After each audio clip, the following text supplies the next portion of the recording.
तल पर उपस्थित सम्माननीय साधु समाज, साधक वृंद, परम आदरणीय सत्संग प्रेमी महानुभावों तथा आदरणीय माताओं एवं भक्तिमती बहनों, सप्ताह ध्यान साधना शिविर का आज 7वां दिन है, समापन समारोह है।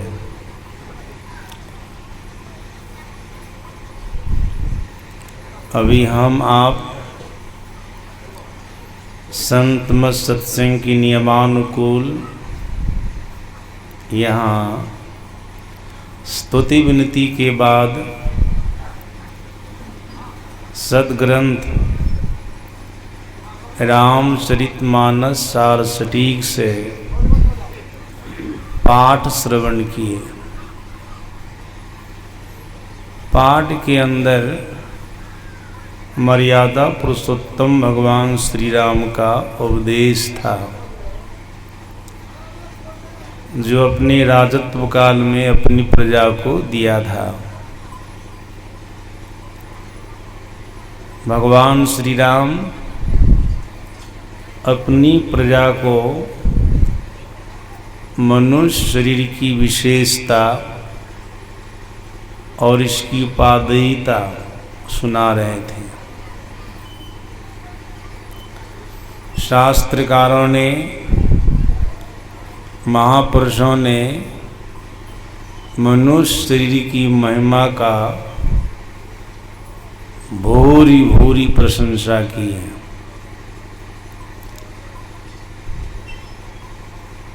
मनुष्य शरीर की महिमा का बखान किया है। एक बार महात्मा बुद्ध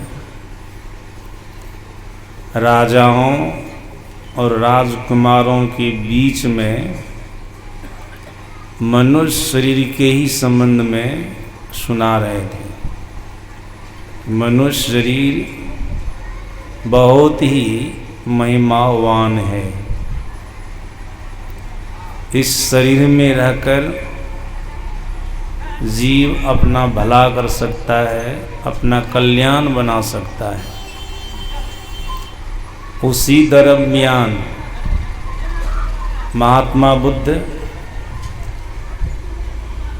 ऐसा बोले कि मनुष्य 4 प्रकार के होते हैं। इतना बोलकर छोड़ दिए,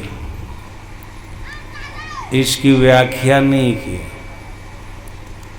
केवल मनुष्य 4 प्रकार के होते हैं, एक आकर छोड़ दिए। जब सत्संग संपन्न हो गया,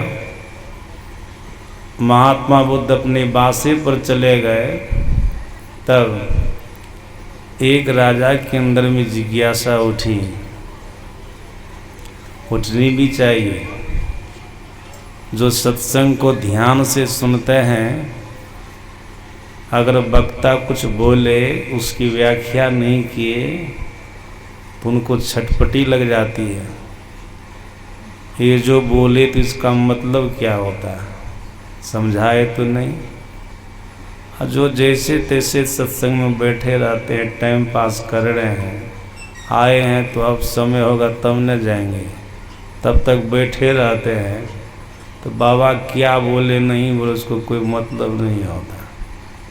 हम भी टाइम पास कर रहे हैं, बाबा को जो बोलना है बोल रहे हैं। लेकिन जो सच्चे श्रोता होते हैं ना, वो इस श्रेणी के नहीं होते हैं। गुरु महाराज जी ने कहने की कृपा की है, जो सच्चे सत्संगी होते हैं और प्रवचन करने वाले प्रवक्ता कुछ बोलते हैं तो उसके प्रवचन को परखते हैं, क्या बोल रहे हैं। इसीलिए जो सच्चे श्रोता होते हैं ना, वो देखते हैं क्या बोला जा रहा है, किसकी व्याख्या हुई, किसकी व्याख्या नहीं हुई। तो महात्मा बुद्ध जो ये कह कर के छोड़ दिए थे कि 4 प्रकार के मनुष्य होते हैं, इसकी व्याख्या नहीं किए, तो एक राजा के अंदर में जिज्ञासा उठी। सत्संग संपन्न हुआ, महात्मा बुद्ध अपने बासे पर गए तो पीछे से ये भी गए। अब महात्मा बुद्ध से जिज्ञासा करते हैं, बनते आज ने आप अपने प्रवचन में कहनी कृपा की मनुष्य 4 प्रकार के होते हैं, लेकिन इसका खुलासा नहीं किया। खुलासा किया जाए, कम से कम हमको भी बता दिया जाए वो 4 प्रकार के मनुष्य कौन कौन से होते हैं। महात्मा बुद्ध खुलासा करने लगे, और आप लोग भी ध्यान से सुनिएगा और देखिएगा 4 प्रकार के मनुष्यों में से हम कौन से मनुष्य हैं, अपने आप में मिलाइएगा। महात्मा बुद्ध पहले मनुष्य के लिए बोले। पहला मनुष्य वो है जो अंधकार से विशेष अंधकार की ओर बढ़ने वाला है, जाने वाला है। इस बात को भी सुनकर के राजा बढ़िया से नहीं समझे। अंधकार से विशेष अंधकार की ओर बढ़ने वाला, जाने वाला, इसका क्या मतलब होता है? तब महात्मा बुद्ध समझाए, अंधकार यानी अज्ञानता। जब से होश संभाला कोई मनुष्य जन्म लेकर के, अज्ञानता उनके ऊपर आई, दुष्कर्म करना प्रारंभ किया। अब अपने दुष्कर्म को घटा नहीं रहा है, बढ़ा रहा है। मानो अंधकार से विशेष अंधकार की ओर बढ़ा जा रहा है, अपने दुष्कर्म को बढ़ा रहा है, धुंधकारी के तरह। धुंधकारी जब से होश संभाला था तब से दुष्कर्म करना प्रारंभ किया, मरते दम तक दुष्कर्म करते रह गया। मानो ये अंधकार में रह कर के विशेष अंधकार की ओर बढ़ा, अज्ञानता में रह कर के विशेष अज्ञानता की ओर बढ़ा। तो महात्मा बुद्ध कहते ये पहले प्रकार के मनुष्य हैं, ये पहला मनुष्य हैं जो अंधकार में रह कर के अंधकार में चलने वाला है। जब से होश संभाला, दुष्कर्म करना प्रारंभ किया, जीवन पर्यंत करते रह गया। तब आप लोग सोच लीजिए, विचार कर लीजिए, जो दुष्कर्म करना शुरू किया अपने जीवन काल में, मरते दम तक करते रह गया, क्या उसका कभी भला हो सकता है? उसका कभी कल्याण हो सकता है? महात्मा बुद्ध कहते उस राजा को, ऐसे जीव की दुर्गति होती है, उसकी सद्गति नहीं होती है। धुंधकारी के लिए सभी लोग जानते हैं ना, मर कर के क्या बनाओ? प्रेत बना। क्योंकि जीवन भर दुष्कर्म किया ना, पाप कर्म किया ना, पाप कर्म करते करते मर गया ना, असहज रूप से मरा भी हो, वेश्याओं के हाथ से मरा। बहुत नीच कर्म करने वाला था, ये पाप कर्म करने वाला था। गांव समाज में घूमता रहता था, किसी बच्चे को अकेला देखता तो उनके माँ बाप को नहीं देखता तो पकड़ करके कुआं में गिरा देता था। किसी के घर को देखता था, यहाँ पर कोई गार्जियन नहीं है, घर वाले नहीं है, उसके घर में आग लगा देता था, उसके घर में चोरी कर लेता था, डकैती कर लेता था। ये सब दुष्कर्म करता था वो। देख लीजिए, अंधकार में रह कर के विशेष अंधकार की ओर आगे बढ़ रहा है ना। अज्ञानता में है, विशेष अज्ञानता की ओर बढ़ रहा है, दुष्कर्म कर रहा है। मांस खाता था, मछली खाता था, मैदरा पीता था, वेश्याओं का सेवन करता था, अंतिम में वेश्याओं के हाथ से मारा गया। क्या इसकी दुर्गति जीवन काल में भी हुई है? इनके मरने के समय में भागवत महापुराण में पढ़ेंगे तो आश्चर्य लगेगा आपको। ये धुंधकारी किसी सेठ के यहाँ से बहुत ज़्यादा धन चुरा करके लाया, अब 5-5 वेश्या को अपने घर में रखता था। वो वेश्या देखी इतना इतना धन चुरा करके लाया है, जिसका चुराया अगर वो जान जाएगा तो इसको तो दंडित करवे करेगा, हम वेश्याओं को भी दंडित करेगा। हम ही लोगों के लिए लाया है। 5 वेश्या विचार करती है इसको ख़त्म कर देना है, जिंदा रहने नहीं देना है, ख़त्म कर देना, मार देना है इसको। अब कैसे मारेंगे? थोड़ा बलवान था, वो बलिष्ठ था, मजबूत था, कैसे मारा जाएगा? ऐसे नहीं मारा जाएगा। रात में होटल से मांस खा कर के आता, मैदरा पी कर के आता है। जब नशा में भूत रहेगा ना, उसी समय में इनको मारेंगे। वही हुआ, मांस खा कर के आया, मैदरा पी कर के आया, नशा में भूत था, उसी समय 5 वेश्या मिलकर के उसको मारना प्रारंभ किया। उनके गला में सारी से फंसी लगा करके खींचना शुरू किया। जब उससे भी वो नहीं मरा न, तब अग्नि का लुक्का बना करके, लोग मरता तब न मुंह में आग देते हैं, उसके जिंदे मुंह में आग दे रहा है। सभी वेश्या में लेकर के जिंदे मुंह में आग दे रही है। अंतिम में छटपटा करके मारा। तब मारा तो गांव समाज का लोग जलाने के लिए गया था। वेश्या सब किसी को पता नहीं चलने दिया, घरे में गड्ढा खोद करके वहीं पर गाड़ दिया। जानते ना सभी लोग इस बात को, कथा में सुने होंगे आप लोग। कैसा दुष्ट ये पापी धुंधकारी था, ये अंधकार में रह करके अंधकार में चला, इसकी दुर्गति हो गई, दुर्गति हो गई। वेश्याओं के हाथों से मारा गया।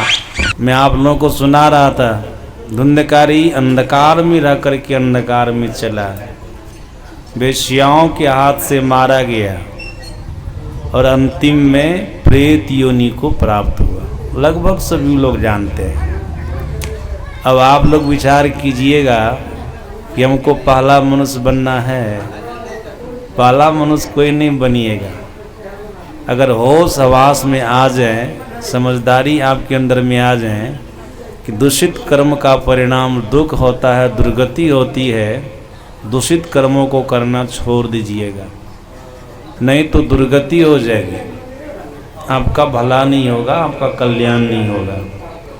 महात्मा बुद्ध कहते हैं उस राजा से पहला मनुष्य ही है जो अंधकार में रह करके अंधकार में चल रहा है। उसकी सद्गति कभी नहीं होती, उसकी दुर्गति होती है। अब दूसरे मनुष्य के लिए महात्मा बुद्ध कहते हैं दूसरा प्रकार का ये मनुष्य है जो अंधकार से प्रकाश की ओर जाने वाला है।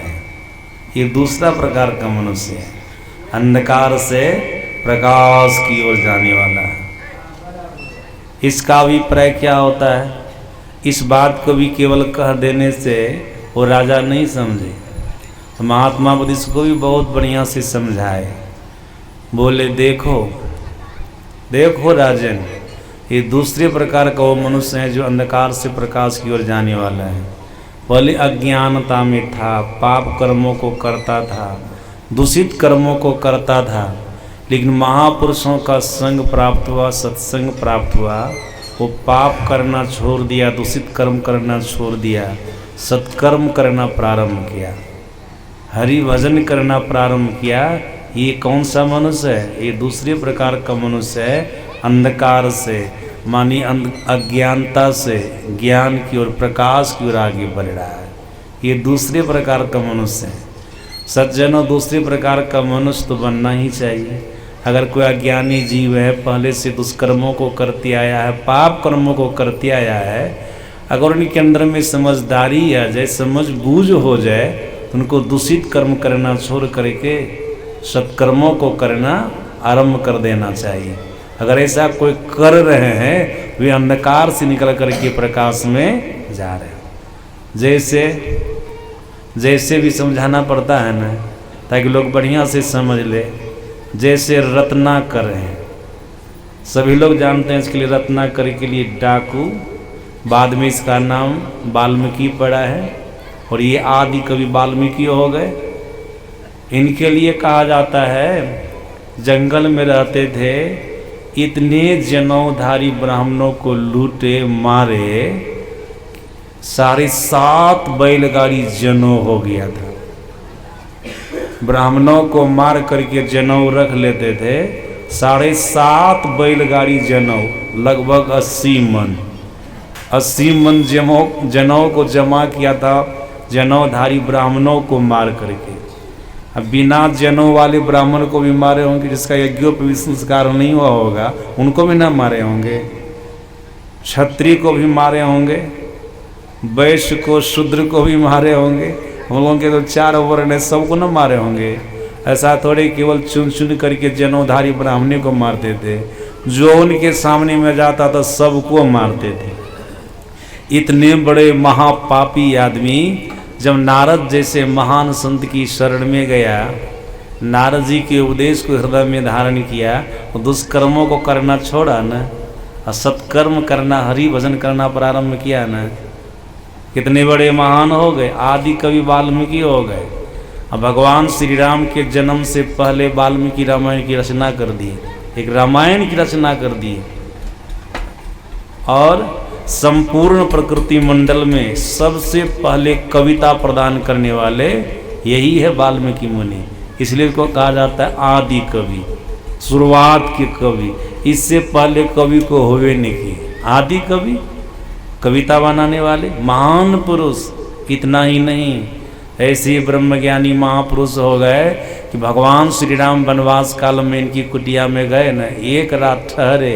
जब प्रातः काल वहाँ से चलने लगे, भगवान श्री राम ने वाल्मीकि मुनि से पूछा, मुनिवर आप बहुत समय से जंगल में रह रहे हैं, हमको 14 वर्षों तक रहना है, जंगल का पूरा पूरा आपको पता होगा, कोई अच्छा स्थान हमको बता दीजिए जहाँ पर हम, हमारी पत्नी सीता और हमारे छोटे भाई लक्ष्मण बढ़िया से रह सके, दानवों का आक्रमण न हो, जानवरों का आक्रमण न हो, जो हिंसक जानवर सब हैं उन लोगों का आक्रमण न हो, बताइए।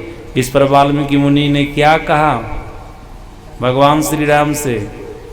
भगवान श्री राम से कहा, पूछे मोही की रहूं कहाँ, मैं पूछत सब चाऊं, जहाँ न हो तहाँ देव कही तुम ही बताओ ठाऊं। भगवान श्री राम समझ गए वाल्मीकि मुनि भले भूतपूर्व हत्यारे हैं, एक नंबर के डाकू हैं, लेकिन बहुत बड़े भाग्यशाली भी हैं, बहुत बड़े भाग्यशाली। सगुण ब्रह्म इनकी कुटिया में तो पधारे ही हैं। राम कौन है? सगुण ब्रह्म है।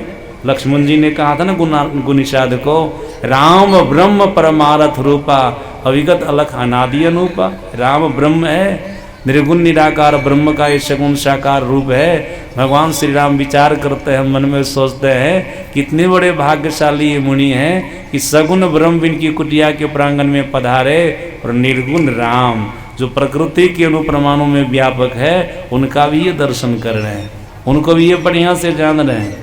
इसलिए हम बोल रहे हैं, आप हमसे पूछ रहे हैं कि मैं कहाँ रहूँ, लेकिन हमको पूछने में लज्जा आ रही है। आप बतला दीजिए प्रकृति के किस स्थान में आप नहीं है। राम स्वरूप तुम्हार, वचन अगोचर बुद्धि पर, अविगत अलख अपार, नेत नेत नित निगम का। हे राम, आपका तो ऐसा स्वरूप है, आप प्रकृति के अनुप्रमाणों में व्यापक है। भगवान श्री राम ने उनसे पूछा, वाल्मीकि मुनि से पूछा, इस अवस्था को आपने कैसे प्राप्त कर ली?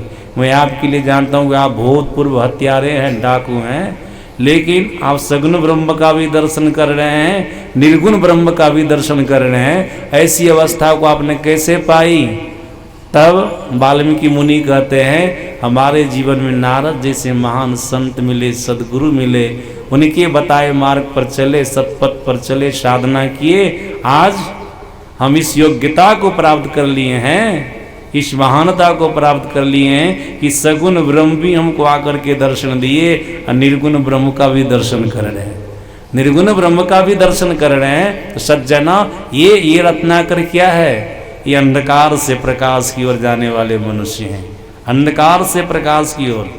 इतना ही नहीं, यही बात आप अंगुली माल के लिए भी समझ लीजिएगा। अंगुली माल भी तो नीच कर्म करने वाले थे, पाप कर्म करने वाले थे।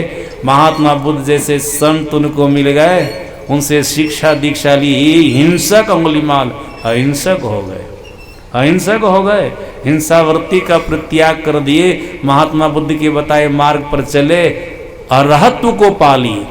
अरहत्व को पाने का मतलब परमात्मा को पा लेना। ईश्वर को पा लेना, ये भी क्या है, अंधकार से निकल करके प्रकाश की ओर गए। प्रकाश की ओर गए मतलब परमात्मा की ओर आगे बढ़े, सुख की ओर आगे बढ़े। सज्जन, ये मानव है अंधकार से निकल करके प्रकाश में जाने वाले, दूसरे प्रकार के मानव। इसी तरह से आप अजामिल को ले लीजिए, वो भी अंधकार में पड़ा हुआ था, संत की बात को माना, उसके बताए मार्ग पर चला, अंधकार से निकल करके प्रकाश की ओर आगे बढ़ा, एक दिन अपना कल्याण बना लिया, अपना भला कर लिया। उसी प्रकार से आम्रपाली वेश्या के लिए लीजिए, जब उदाहरण देने लगूंगा तो बहुत समय लगेगा न, कोई कथा कहानी विशेष रूप से नहीं सुना रहा हूँ, एक दिग्दर्शन करा रहा हूँ कि ये लोग, ये दूसरे प्रकार के मनुष्य हैं जो अंधकार से प्रकाश की ओर जाने वाले। केवल यही सब लोग हैं, उसमें हम आप भी हैं। पहले ना समझी थी, कुछ भी नहीं समझते थे, जो मन में आता था दुष्कर्म करते थे।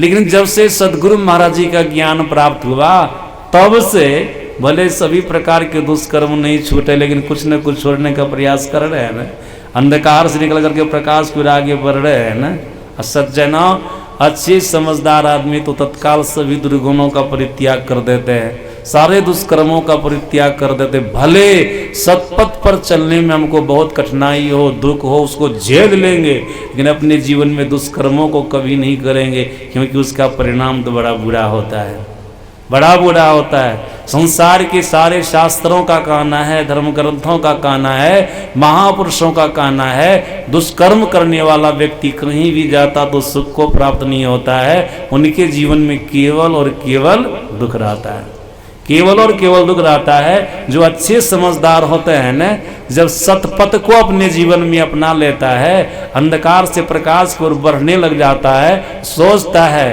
अब इस पथ पर चलने में कितना दुख होगा, कितना कठिनाई होगी, इसको झेल लेंगे, लेकिन बुरे कर्मों को कभी नहीं करेंगे, बुरे कर्मों को नहीं करेंगे, क्योंकि उनका परिणाम अच्छा नहीं होता है। महात्मा बुद्ध कहते दूसरे प्रकार के मनुष्य हो गए जो अंधकार से निकल करके प्रकाश की ओर जा रहे हैं। सज्जन, पहला मनुष्य तो नहीं बनिएगा, दूसरा मनुष्य बनिएगा। दूसरा, पहला बनना चाहिए अंधकार में रह करके अंधकार में बढ़ना, आगे बढ़ना, विशेष अंधकार की ओर जाना। जब से पाप कर्म करना शुरू किए, मरते दम तक पाप करते रहना, इसका परिणाम अच्छा नहीं होगा। अंधकार से निकल करके प्रकाश की ओर चलिए। मतलब अगर कोई अज्ञानता में है, अनेक प्रकार के दुष्कर्मों को करते हैं, जब समझदारी आ गई, समझ बूझ हो गई, तब से सत्कर्म करना प्रारंभ कर दीजिए, हरि भजन करना शुरू कर दीजिए। अंधकार से निकल करके आप प्रकाश की ओर आगे बढ़ रहे हैं, दूसरे नंबर का मनुष्य बनिएगा। अब तीसरे मनुष्य के लिए, तीसरे प्रकार के मनुष्य के लिए महात्मा बुद्ध कहते हैं, राजन सुनो, पहला दूसरा को बढ़िया से सुन लिया, अब तीसरा मनुष्य को सुनो। सज्जनों, तीसरा मनुष्य भी हम आपको नहीं बनना है। तीसरे मनुष्य के लिए महात्मा बुद्ध कहते हैं, तीसरा मनुष्य वो है जो प्रकाश से अंधकार की ओर आने वाला है। ऐसा मनुष्य होना चाहिए कभी जीवन में, जो पहले बढ़िया बढ़िया कर्मों को करते थे, सत्कर्मों को करते थे, ध्यान भजन सत्संग करते थे, कोई ऐसी परिस्थिति आई, सारे सत्कर्मों को छोड़ दिए, हरि भजन को छोड़ दिए, पहले जैसे पाप कर्मों को करते थे वैसे करने लग गए। ये क्या हुआ? प्रकाश से अंधकार की ओर आना हुआ। ये तीसरी प्रकार का भी मनुष्य बनना चाहिए। तीसरी प्रकार का भी मनुष्य नहीं बनना चाहिए जो प्रकाश से अंधकार की ओर आने वाला हो। हम अपने जीवन में बहुत सारे लोगों को देखें, और आप लोग भी देखे होंगे, भले गौर नहीं किए होंगे लेकिन देखे होंगे जरूर, कि कोई कोई ऐसे आदमी हैं जो जीवन से अच्छे कर्मों को करते आए, पूजा पाठ करते आए, भजन कीर्तन करते आए, बाद में उनके जीवन में ऐसी परिस्थिति आ गई, सब पूजा पाठ भजन कीर्तन को छोड़ दिया, सत्कर्म को छोड़ दिया, अब पाप कर्मों में लिप्त हो गया। पाप कर्मों में लिप्त हो गया। मैं अपने जन्म स्थान की बात करता हूँ, मुरलीगंज, वहाँ की बात करता हूँ।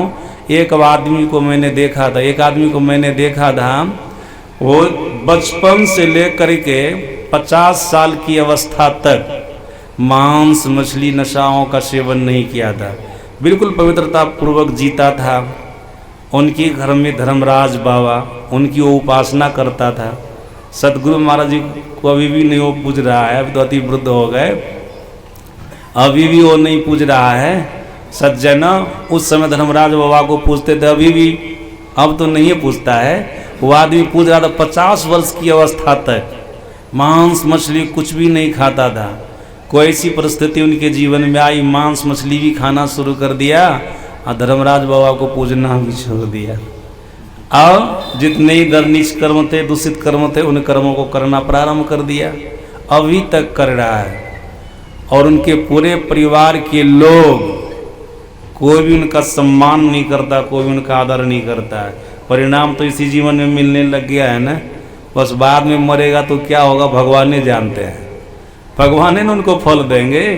क्योंकि परमात्मा श्री कृष्ण ने कहा कर्मण्येवाधिकारस्ते मा फलेषु कदाचन, कहा केवल मनुष्य को मैंने कर्म करने का अधिकार दिया, फल लेने का अधिकार नहीं दिया। फल तो वो देंगे ना, आप कर्म कीजिए, उसका क्या परिणाम होगा वो देगा, वो देगा। इसलिए मनुष्य को सोच समझ करके कर्म करना चाहिए। तो महात्मा बुद्ध कहते हैं तीसरे प्रकार की वो मनुष्य हैं जो प्रकाश से अंधकार की ओर आने वाला है। और जो प्रकाश से अंधकार की ओर आने वाला होता है उनकी भी दुर्गति होती है, उनकी भी सद्गति नहीं होती है। एक उदाहरण मैं आपको बता रहा हूँ, समझ लीजिएगा बहुत बढ़िया से। एक मौलाना थे जो धार्मिक विचार के थे, अपनी जातियों के बीच में धर्म का प्रचार करने वाले थे, धार्मिक विचार के थे। कहते थे लोगों को पंच पापों से बच करके रहना चाहिए, झूठ चोरी नशा हिंसा पर विचार नहीं करना चाहिए, ये गलत चीज़ है, इसको नहीं करना चाहिए। इसका प्रचार करते थे अपनी जातियों में, मुसलमानों में। लेकिन मुसलमान लोगों की ये बात अच्छी नहीं लगती थी। उस समय के जो बादशाह थे, राजा थे, उनको जाकर के शिकायत किया, हम लोगों की जाति के लोगों को बिगाड़ देगा मुसलमान, ये मौलाना क्या करे, तो अहिंसा धर्म का प्रचार कर रहा, मुसलमान हो करके अहिंसा धर्म का प्रचार कर रहा है, जबकि हम लोगों की अहिंसा धर्म बिल्कुल मान्य है। सभी लोग जानते हैं ना, उन लोगों के यहाँ विशेष रूप से हिंसा होती है तो वैदिक लोगों के यहाँ भी देखते न, देवी के मंदिर में जाकर के लोग कत्ल करते न, बलि देते हैं न, यहाँ भी हिंसात्मक धर्म को लोग अपनाए हुए हैं। वो तो मुसलमाने हैं, वहाँ तो विशेष रूप से होता है सब काम। ये प्रचार कर रहे हैं कि सब नहीं होना चाहिए, सबको खराब कर देगा, इसको कोई दंड दिया जाए। तो बादशाह कहता है ऐसे कैसे दंड दे देंगे, कोई अपराध देखने में आवेगा हमको तब न हम दंड देंगे, इसके लिए कुछ समय तक इंतजार करो। बादशाह 4 कमरे का निर्माण किया और 4 कमरों में अलग अलग चीज को रख दिया। पहला कमरा में फांसी का फंदा रखा, दूसरा कमरा में वेश्या को रखा, तीसरा कमरा में मांस कवादी सबको रखा, गलत गलत चीज़ों को खाने की सामग्री को, मांस मछली वगैरह को रखा। और चौथा कमरा में, अंतिम कमरा में शराब रखा। तब जो शिकायत करने वाले थे उस मौलाना का, उसको बुलाए, तो मौलाना को बुलाओ, 4 कमरे हैं और चारों कमरों में अलग अलग चीज़ रखी हुई है, उसमें से एक चीज़ को ग्रहण करने कहो। अगर चारों चीज़ों में से एक भी चीज़ को ग्रहण नहीं करेगा वो मौलाना जो धर्म का प्रचार करने वाला है, चारों चीज़ों में से एक भी चीज़ को ग्रहण नहीं करेगा ना, तब उसको प्राण दंड दिया जाएगा। एक लफड़ा लग गया ना कोई सोर्स निकाल रहा था इनको दंड देने का, कोई विधान निकाल रहा था।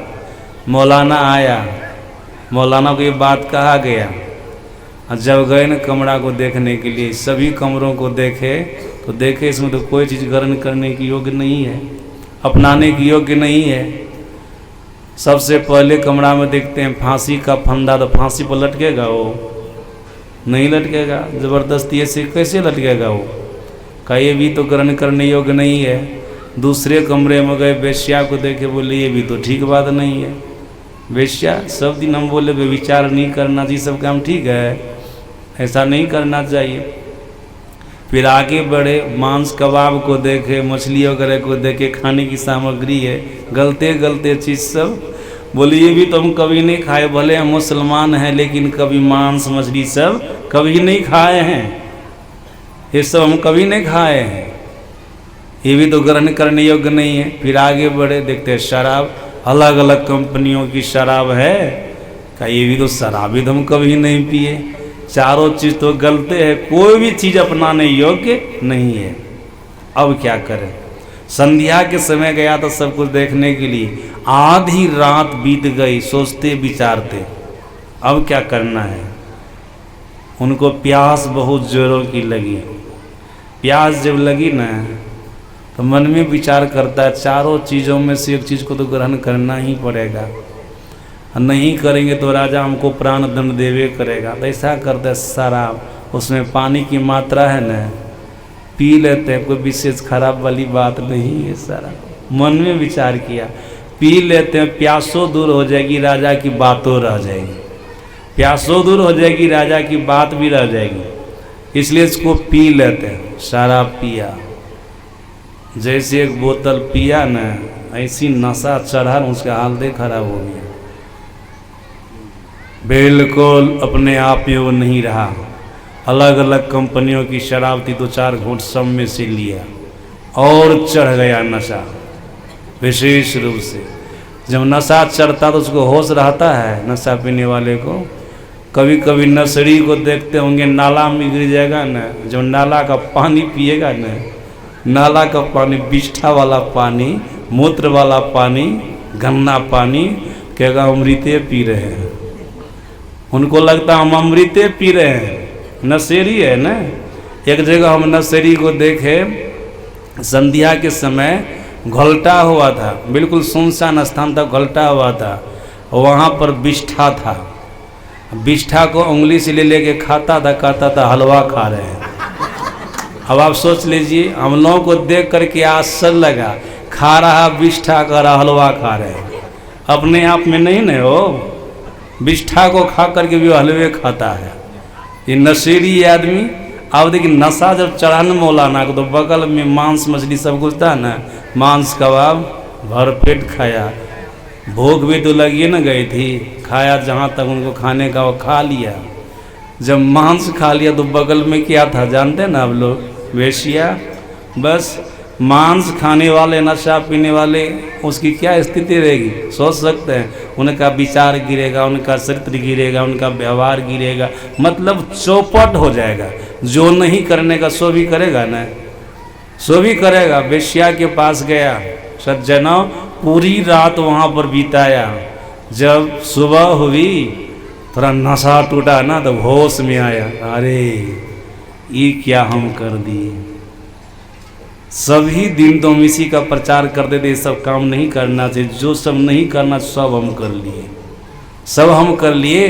अब संसार के लोगों को हम मुंह दिखाने के लायक नहीं रहे, मुंह दिखाने के लायक नहीं रहे।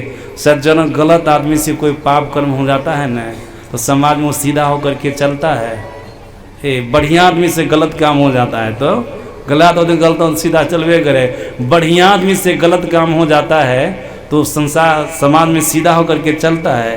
उनको लज्जा आती है, उनको शर्म आती है कि सब दिन हम बढ़िया कर्म करते आए, एक बार घटिया कर्म, क्या कहेगा लोग हमको। वो सीधा होकर के सिर उठा करके नहीं चलता है, बहुत लजाता, बहुत शर्माता है। कभी कभी तो ऐसा होता है कि फांसी लगा करके मर भी जाता है, फांसी लगा करके मर भी जाता है, किसी भी तरह से मर जाता है। वो जिंदा नहीं रहता है। जो विशेष प्रतिष्ठित व्यक्ति होते हैं, उनसे कोई भूल हो जाती, कोई गलती हो जाती है, तो शर्म के मारे उस शरीर का परित्याग कर देते हैं। सज्जन, इस मौलाना को इतना शर्म लगा ना, इतनी लज्जा आई ना, सोचा आप जिंदा रह करके ठीक नहीं होगा। तो पहला कमरा में क्या था, फांसी का फंदा था ना, बस फांसी पर लटका राम नाम, मर गया ना। सज्जन, ये मौलाना बढ़िया काम करने वाला था, अच्छा काम करने वाला था, इनके जीवन में कोई लाचारी आ गई, विवशता आ गई। अगर सही माने में अच्छा सत्यवादी होता है, राजा हरिश्चंद्र के तरह, तो मिट जाता, लेकिन अधर्म कर्म नहीं करता। गुरु गोविंद सिंह जी महाराज के 4 पुत्र मिट गए, लेकिन इस्लाम धर्म को स्वीकार किए, सनातन धर्म का परित्याग किए, सिख धर्म का परित्याग किए नहीं। 2 पुत्र तो युद्ध करते करते अपने शरीर का परित्याग कर दिए और 2 पुत्रों को चुना में चुनट करके जिंदे खत्म कर दिए। सभी लोग जान रहे हैं ना इस बात को, तो जानते सिख इतिहास को पढ़ने वाले लोग इस बात को बढ़िया से जानते हैं। सज्जनों, गुरु तेग बहादुर जी महाराज अपनी गर्दन कटा लिए। क्या इस्लाम धर्म को स्वीकार किए? नहीं, गर्दन कटाना सही समझा, लेकिन अपने धर्म का परित्याग करना सही नहीं समझा। लेकिन इतना ये नहीं किया मुसलमान। सज्जना सोचा कि प्राण बचाने के लिए कुछ न कुछ तो करना ही पड़ेगा, किया, शराब पिया तो स्थिति खराब हो गई ना। ये क्या है? ये प्रकाश से अंधकार की ओर आने वाला। सज्जनों, अगर प्रकाश से अंधकार की ओर आने वाला ये तीसरे प्रकार के प्राणी होंगे ना, तो उसकी भी यही दुर्गति होगी जो धुंधकारी की दुर्गति हुई और जो ही मौलाना की दुर्गति हुई। इसलिए ऐसा कहूँ कभी नहीं कीजिएगा। महात्मा बुद्ध कहते राजन, ये तीसरे प्रकार के मनुष्य हो गए जो प्रकाश से अंधकार की ओर आने वाला है। आप लोग तीसरे प्रकार के मनुष्य बनिएगा? नहीं बनिएगा। ख्याल है ना कौन प्रकार का बनिएगा? कितने नंबर का मनुष्य? दूसरा नंबर का बनिएगा।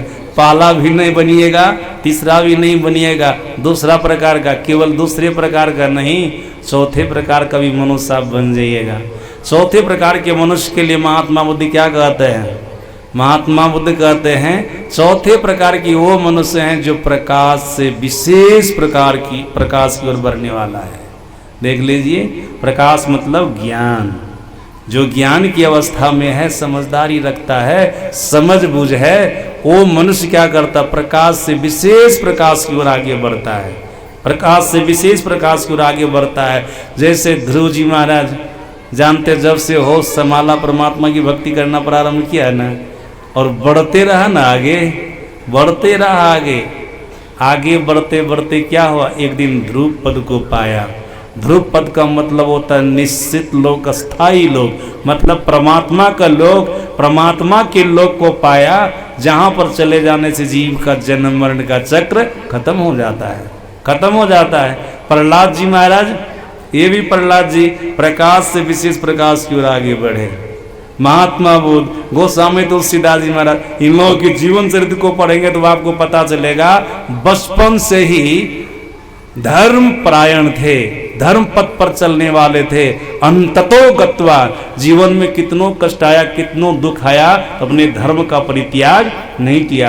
प्रकाश से विशेष प्रकाश की ओर बढ़ते रह गया, विज्ञान की ओर बढ़ते रह गया, ज्ञान से विज्ञान की ओर बढ़ते रह गया, मतलब परमात्मा की ओर बढ़ते रह गए और अपना भला कर लिया, अपना कल्याण कर लिया। तो महात्मा बुद्ध कहते हैं ये चौथे प्रकार के मनुष्य हैं जो ज्ञान की अवस्था में रहता। जब से होश संभाला, ज्ञान हुआ, समझ बूझ हुई कि नहीं, गलत कर्मों को नहीं करना चाहिए, अच्छे कर्मों को करना चाहिए, अच्छे कर्मों को अपने जीवन में अपनाया, साथ साथ हरि भजन को अपनाया, परमात्मा भजन को अपनाया, करना प्रारंभ किया, मरते दम तक करते रह गया। मानो प्रकाश से प्रकाश की ओर, विशेष प्रकाश की ओर बढ़ रहा है, परमात्मा की ओर बढ़ रहा है। सज्जनों, जो विशेष प्रकाश की ओर बढ़ेगा, परमात्मा की ओर बढ़ेगा, उनका कभी अकल्याण हो सकता है, उनका अनुभव हो सकता है, उनका बुरा हो सकता है? नहीं हो सकता है। और सुन रहे थे ना पाठ में, मर्यादा पुरुषोत्तम भगवान श्री राम कह भी रहे थे कि जीव को जो मनुष्य का शरीर मिला है, क्या संसार के विषय भोगों को भोगने के लिए मिला है? नहीं, निर्विषय तत्व परमात्मा को जानने के लिए मिला है। पाठ में सुन रहे थे ना, भगवान श्री राम अपनी प्रजा को बोल रहे थे, यही तन कर फल विषय न भाई, स्वर्ग स्वल्पम तो दुखदाई। हे प्रजाओ, इस मनुष्य शरीर का ये फल नहीं है कि संसार के पंच विषयों का वो भोग करे, तब निर्विषय तत्व परमात्मा को जानने का प्रयास करें। प्रकाश में रह करके प्रकाश की ओर आगे बढ़िए, प्रकाश में रह करके प्रकाश, विशेष प्रकाश की ओर आगे बढ़िए। मतलब जो परम प्रकाश परमात्मा है ना, जहां पर जाने से जीव का पूर्ण भला होता है, जीव का पूर्ण कल्याण होता है, उधर की ओर आगे बढ़िए। इसी के लिए मनुष्य शरीर मिला है ना। पाठ में सुन रहे थे, मर्यादा पुरुषोत्तम भगवान श्री राम कह रहे थे कि मनुष्य के, जीव के लिए, मनुष्य शरीर में रहने वाले जीव के लिए मनुष्य का शरीर किसके समान है? नौका के समान है। नर तन भव बारिधि कहाँ बेरो, सन्मुख मरुत अनुग्रह मेरो। भगवान श्री राम बोल रहे थे, कर्ण धार सदगुरु नावा, दुर्लभ साध सुलभ करी पावा।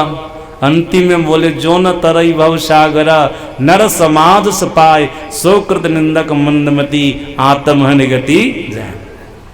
भगवान श्री राम कह रहे थे ये प्रजाओं, आप लोगों को जो मनुष्य का शरीर मिला है ना, ये नौका के समान है। सज्जनों, आप लोग कहने का मतलब शरीर नहीं समझिएगा, शरीरी चेतन आत्मा जीवात्मा समझिएगा। आप लोगों को मनुष्य का शरीर मिला है, मतलब जीव को मनुष्य का शरीर मिला है। ये मनुष्य का शरीर किसके समान है? बोले नौका के समान है, नौका के समान है। संसार समुद्र है, संसार रूपी समुद्र में माया रूपी जल है। जब तक यहाँ पर जीव रहेगा अनेक प्रकार के दुख उनके जीवन में आते रहेंगे, अनेक प्रकार के कष्ट उनके जीवन में आते रहेंगे। जैसा कि हम लोगों के सदगुरु महाराज जी ने कहा, यह परदेशवा काल को बेसवा जोरे आवे दुख पाए। यहाँ पर तो दुख ही दुख है, सुख नाम की चीज नहीं है, दुख ही दुख है। जब तक यहाँ रहेंगे दुख ही रहेगा। सज्जन इस दुख से निकलना है, मतलब संसार रूपी समुद्र से निकलना है। तो नौका तो मिल ही गया है, परमात्मा की कृपा रूपी अनुकूल वायु भी मिली हुई है। अगर परमात्मा की कृपा नहीं होती तो 84 लाख प्रकार की योनियों में हम आप पड़े हुए थे ना, मनुष्य का शरीर मिलता। उनकी कृपा से हम आपको मनुष्य का शरीर मिला। सुन रहे थे ना पाठ में, भगवान श्री राम कह रहे थे आकर 4,84 जोनि भ्रमति जीव विनाशी फिरत सदा माया कर प्रेरा काल कर्म स्वभाव गुण घेरा कब हो करी करो नानर देही देत ईस बिनो हेतु सनी। 84 लाख प्रकार की जोनियों में जीव भ्रमण कर रहा था और कारणी स्नेह करने वाले परमात्मा ने जीव से प्यार करने वाले जीव को मनुष्य का शरीर दिया। माँ के पेट में मनुष्य शरीर का निर्माण किया, कृपा है ना उनकी। वहां पर आहार पहुंचाया, जन्म हुआ तब आहार की व्यवस्था कर दिया। सज्जनों, धरती दिया, जल दिया, अग्नि दिया, हवा दिया, आकाश दिया, सब कुछ उन्हीं का दिया हुआ है ना। ये तो कृपा, अनुकूल कृपा है ना। वायु भी चल रही है। सज्जनों, संसार में खोजने पर नौका चलाने वाले सदगुरु भी आपको मिल जाएंगे। अगर बढ़िया से खोजेंगे ना तो सच्चे सदगुरु भी संसार में मिल जाएंगे। जैसे हम लोगों को सदगुरु महाराज जी सच्चे सदगुरु मिल गए ना, ये भी मिल जाएंगे। तो नौका को चलाने वाला होना चाहिए ना। अगर ये मिल गए तो निश्चित रूप से आप संसार रूपी समुद्र को पार कर जाएंगे, आपका पूर्ण कल्याण हो जाएगा। और सज्जन याद रखिएगा, सच्चे सदगुरु से सदयुक्ति जान करके साधना करना, जीवन पर्यंत सत्कर्मों को करना, मानो प्रकाश में रह करके प्रकाश में चलना है, विशेष प्रकाश की ओर आगे बढ़ना है। एक दिन आपको प्रभु मिलेंगे, परमात्मा मिलेंगे जो प्रकाश के पुंज है, मतलब सुख के पुंज है, शांति के पुंज है, ये आपको मिल जाएंगे। और जब ये मिल गए तो आपका जन्म सफल हुआ कि नहीं, मनुष्य शरीर पाना सार्थक हुआ कि नहीं। तो महापुरुषों ने कहा ये चौथे प्रकार के मनुष्य भी बनना चाहिए। खास करके महात्मा बुद्ध कहते हैं चौथे प्रकार के ये मनुष्य हैं जो प्रकाश में रह करके प्रकाश की ओर आगे बढ़ता है। तो चौथे प्रकार के मनुष्य बनना चाहिए ना। कितने कितने नंबर के मनुष्य बनिएगा? दूसरा नंबर का और चौथा नंबर का। पहला नंबर का मनुष्य नहीं बनिएगा और तीसरा नंबर का भी नहीं बनिएगा।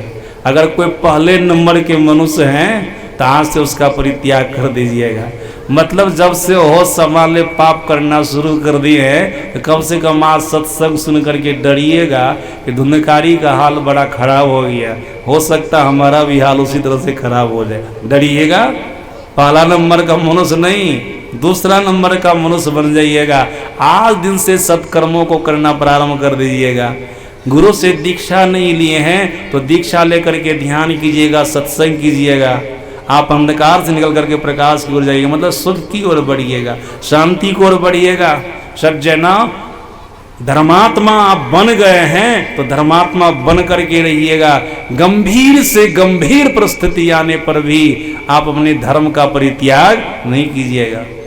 सज्जना, याद रखिएगा, जो सोना आग में जितना तपता है ना, उस सोना में ज्यादा उतना चमक आता है।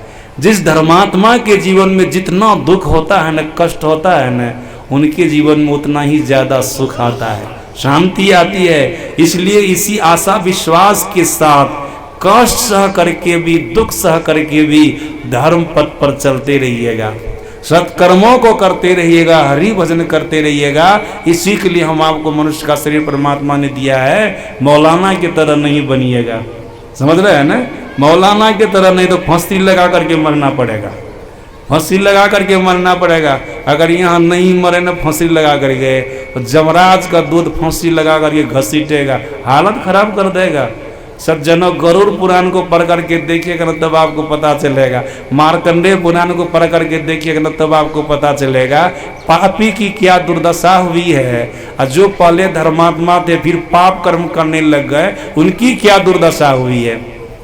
उनके जीवन को पढ़ करके देखिए ना, याद रखिएगा, जो पापी पहले से पाप करते आ रहा था ना, करते रह गया, उससे ज्यादा दुख, उससे ज्यादा कष्ट जो धर्म पथ पर चल करके फिर पाप करना प्रारंभ कर दिया है ना, उसको दिया जाता है।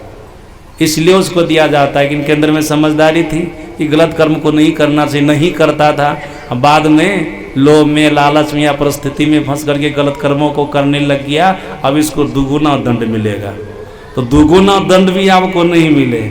अभी जो सब महात्मा जेल में बंद है ना, याद रखिएगा, जो सब भी जेल में बंद है ना, जो काम वो लोग किया उससे पीछे वाला भी वही काम किया, जेल जा कर के निकल गया, लेकिन वो सब जेल में बंद है।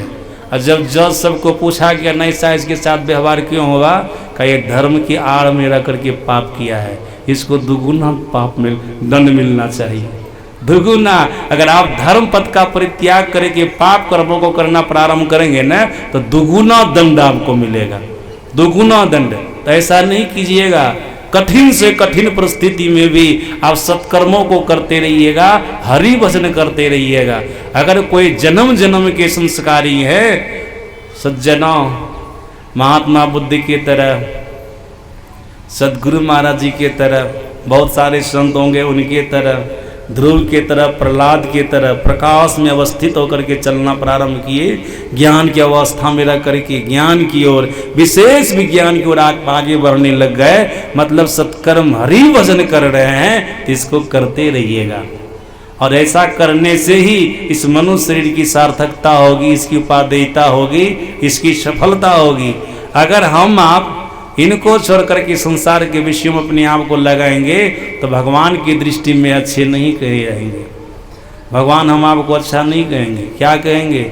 नर्तन पाई विषय मर्दे ही पलट सुधाते सठ विषले, तब तो ये कहेंगे वो सठ है। हम आप भी कहते हैं ना किसी किसी को जो गलत काम करने वाला होता है, देखो न कैसा सठ है, मतलब मूर्ख है, सट है, मूर्ख है, उनको कह देता है ना। भगवान की दृष्टि में हम आप सट हो जाएंगे, मूर्ख हो जाएंगे, इसलिए ऐसा काम नहीं करना है। मनुष्य का शरीर मिला है, सारे दुर्गुणों का परित्याग करके सद्गुणों को अपनाना है, सच्चे सद्गुरु को अपना करके उनके बताए हुए मार्ग पर चलना है। अगर ऐसा किए फिर कहना ही क्या है। सज्जनों याद रखिएगा, अगर सदगुरु के बताए मार्ग पर चलेंगे ना, सदगुरु के बताए मार्ग पर चलेंगे, साधन करेंगे, भजन करेंगे, अंधकार से निकल करके प्रकाश में चले गए साधन विशेष के द्वारा। तो याद रखिएगा, पहले तो आपको परमात्मा की विभूति देखने को मिलेगी। अब परमात्मा की विभूति क्या है? प्रकाश और शब्द। भीतर में प्रकाश को देखेंगे और शब्द को सुनेंगे। इतना ही नहीं, जैसे प्रकाश में आप प्रतिष्ठित हो जाएंगे ना, तो आप अपने भीतर में पहले देवताओं का दर्शन करेंगे, देवियों का दर्शन करेंगे, और क्या करेंगे? अपने शरीर के अंदर में संपूर्ण ब्रह्मांड का दर्शन करेंगे। जैसा कि सदगुरु महाराज जी ने कहा, एक बिंदुता दूरबीन हो, दूरबीन क्या करे, अब पिंड में ब्रह्मांड दरस हो, बाहर में क्या फिरे। इसी पिंड के अंदर, शरीर के अंदर आप संपूर्ण ब्रह्मांड का दर्शन करेंगे। सज्जनों, ये तो परमात्मा की विभूतियां हुई। जब साधन करेंगे, अपने आप को अंधकार से निकाल करके प्रकाश में ले जाएंगे, तो ये सब आपको देखने सुनने को मिलेगा। ये सब शरीर में है ना। यही घट चंदा, यही घट सूर्य, यही घट बाजे अनहद तुर, यही घट बाजे अनहद तुर, ये सब आपको सब कुछ देखने सुनने को मिलेगा। देहस्था सर्व विद्या स देहस्था सर्व देवता, देहस्था सर्व तीर्थानि गुरु वाक्य न लभ्यते, सुनते रहते हैं ना सज्जनों।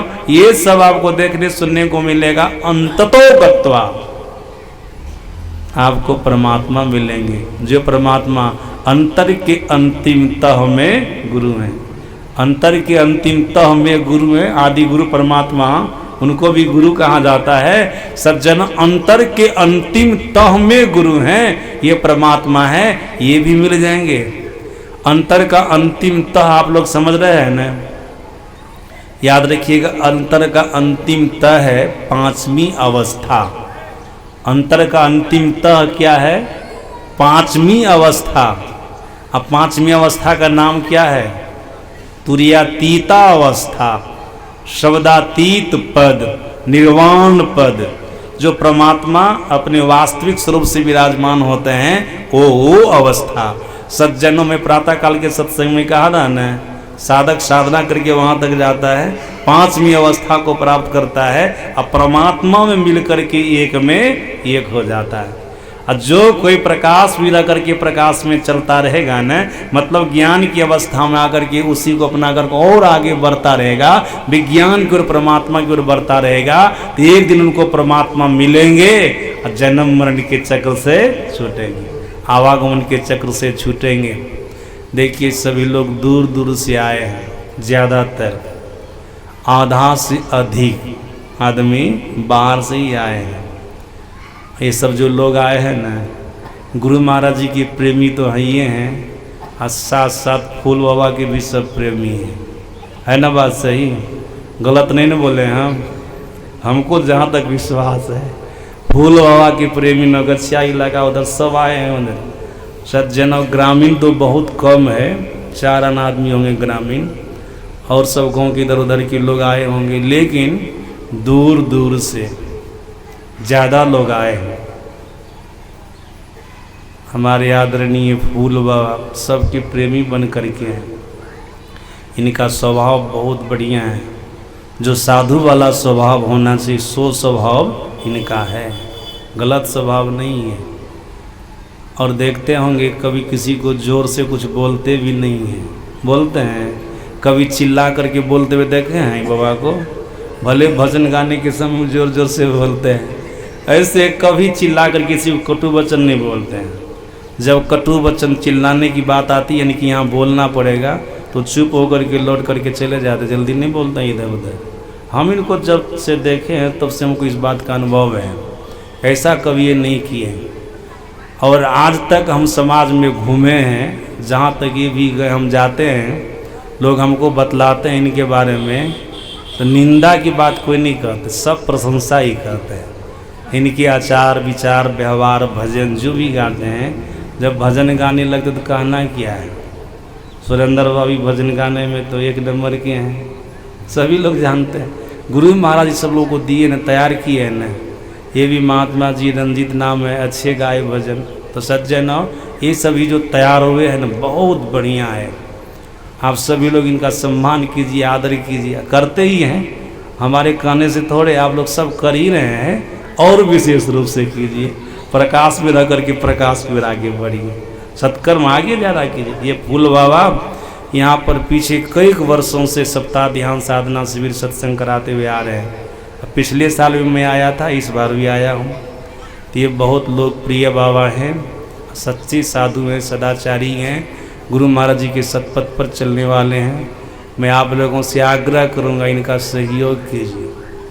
मैं पिछली बार भी आया था ना यहाँ पर, तो ऊपर वाला हॉल जो था ना वैसे ही था, प्लस्तर नहीं हुआ था। इस बार आया हूँ तो ऐसे प्लस्तर नहीं हुआ। तो सुनिए, समाज के लोग, यहाँ के लोग जहाँ तक जो सहयोग कर रहे हैं तो करिए रहे हैं, नहीं कर रहे सो भी बात नहीं है। लेकिन आप लोग जो दूर दूर से आए हैं ना, आप लोगों को जो बीच में रहते हैं ना बाबा, तो आप लोगों को थोड़ा विशेष ख्याल रखना चाहिए ना। बाबा अपना से जल्दी कुछ मांगते हैं? फूल बाबा नहीं मांगते हैं, बेचारे बहुत सीधे हैं, नहीं मांगते हैं। इसलिए आप लोग बिना मांगे इसका सहयोग कीजिए, ठीक ना? अगला साल आइए ना, तो ऊपर में हॉल चकाचक मिलना चाहिए ना। हॉल अच्छा नहीं लगा, इतना बढ़िया बाबा सब कुछ ठीक ठाक है, और तब भी 1 साल बीत गया इधर हमारे देखने से, हॉल में प्लस्तरों नहीं हुआ। और जबकि एक से एक भूप इनका सहयोगी प्रेमी आदमी, भजन सुनने वाले है कि नहीं? एक से एक लोग ताक लेंगे ना, 1 किलो में काम चल जाएगा। है। और जब सब लोग थोड़ो थोड़ो ताकिएगा तो नहीं होगा। गुरु महाराज तो ताकिए रहे हैं, आप लोग भी ताकिए थोड़ा सा, आप लोग भी ख्याल कीजिए। आप लोगों के बीच में रहते हैं, सहयोग कर दीजिए, यहाँ भी तैयार हो जाएगा बढ़िया से। नौगछिया में तो तैयार होवे किया है, यहाँ भी तैयार हो जाएगा, तो आप लोग इसमें भी आइए। अब देखिए एक भजन होगा और गुरु कीर्तन, केवल गुरु कीर्तन, हाँ केवल गुरु कीर्तन फूल बाबा करेंगे। बोले थे बाबा कि हम भजमन करेंगे, भजन गाए थे बाबा लोग, अब भजमन करेंगे फूल बाबा। आइए आप लोग इसी तरह सहयोग करते रहिए। बोलिए प्रेम से।